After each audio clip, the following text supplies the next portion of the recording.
ఎన్ని ఎకరాలు వేసినావు మిరప తోటలేడు? ఎకరానికి 40 పండించినావు అంటే జాగ్రత్త చేసిన వ్యవసాయం నువ్వు. ఏ వెరైటీ వేసినావు నీడు మిరపకాయలు?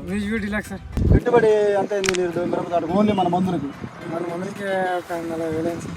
మొత్తం మీద టోటల్గా న్యూట్రియన్స్ అయితేనేవి, ఆయిల్స్ అయితేనేవి, పురుగు మందులు, ఫినిష్, పటాసు 40,000 అయింది సార్. 40,000 అయింది ఎకరానికి 40,000 అయింది. పురుగు మందు సల్లని కన్నీ సార్ ఫస్ట్ అన్ని 40 క్వింటాలు పండించాడు. 40,000 అయింది పెట్టుబడి ఓన్లీ మన మందులకి. ఇంకా పైన బలం మందులకు కానీ వాటికి ఇంకొక 60,000, 1,00,000 ఉంటుంది మొత్తం. ₹1,00,000 అయిందా?